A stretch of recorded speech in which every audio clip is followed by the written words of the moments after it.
So I want to start with on camera saying how much I love the movie and congrats. Thank you so much. Appreciate that.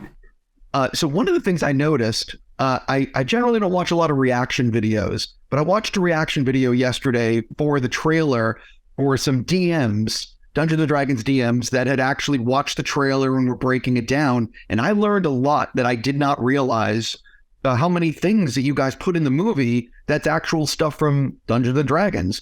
So can you sort of talk about the fact that you guys really did load this movie up with stuff that players are going to know? Yeah, well, it was crucial to us to have a film that worked for fans and non-fans alike. That said, if you are a fan and you do know the lore, we loaded it with as much of the actual details from D&D as we possibly could. We had a consultant, Ashley Alexander from E1 Entertainment, who is a huge dungeon head. Is that a thing? And she made sure to sort of guide us in keeping those details as specific and authentic as possible. In a way, it made our jobs easier because there's so much to draw from. There's literally dozens of books filled with creatures and all kinds of cool stuff. And so we didn't have to actually come up with it. We just had to figure out how best to utilize it. And there's also a really fun loop of like, if something exists in the lore, but there's not art to support it, it's only existed in like the written text, we would then go to the wizards and Ashley would talk to the wizards, and all of a sudden we would get artwork come down and it would be like, well, this is the fanfare for this faction and this is the fanfare for this thing. And all of a sudden you have all this new stuff to work with. The approaches are to the kind of... Remember talking about the owl bear, and we decided to make it a more snowy owl look, and there hadn't really been that. It was more of a grizzly bear before. So yeah, and some of the flags and stuff, like the Neverwinter flags, and it was a really cool process. And every scene has something in it that's directly from the lore. That's right. I have like 2 minutes left and I'm thinking about how many fucking questions I have. And I'm like, oh, this is ridiculous. One of the things I love is how you guys balance the humor with the action, and both the humor, it's very funny, and the action is very well staged.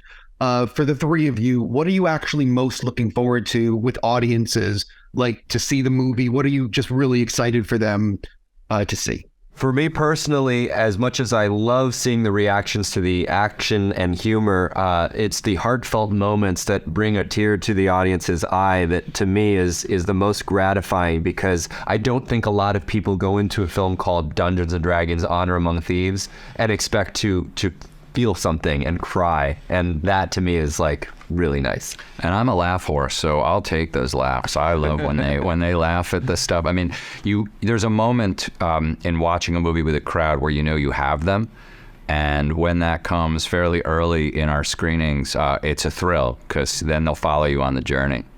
And I think there's just moments where we always thought they were going to work, and people really were unsure if they were going to work, and people in the early screening process would be like, we think you guys should cut this moment out. We're not sure that moment works. And we watch it now with the crowd, and those little moments that are really subtle, the crowds are eating up. And it's really gratifying to be like, oh, we thought that was going to be a moment for people, and it is. It's like the littlest things, like Simon banging his head on a wall in the back of a scene is like a funny laugh at the screening at South by, and that's cool. Like, that's like such a detail. Yeah. My last question for you, because I haven't gotten the wrap-up signal yet. Obviously, VFX is always a challenge with the whole movie rides on VFX, and I know the state of the VFX industry.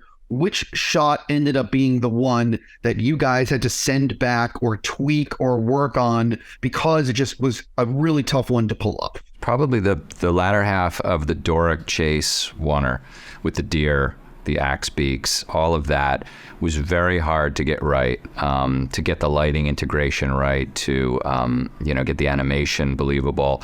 We still would love to have had a couple more months on it, but they took it away from us. Yeah, we spent 10 extra weeks on that shot than we were planning, it was a real collaboration with the vendors. And look, the VFX industry, it's tricky right now. There's so many big movies. Everyone's using effects. It's fraught, and these people work insane hours, and they're such hard workers and artists, and they don't get enough credit. So I'd like to say on this program that I really do appreciate and acknowledge the incredibly hard work that these VFX artists do. And they're working behind the curtain, behind the scenes, where people don't often give them their own, acknowledgement. And the fact that they were like, listen, we aren't happy with the shot either, and we're gonna dig down and keep going, and how much time can you give us, was incredible. I mean, they really went to the mat for us, and I think it's a cool shot, but it was hard. It was really hard. Freaking hard. Yeah.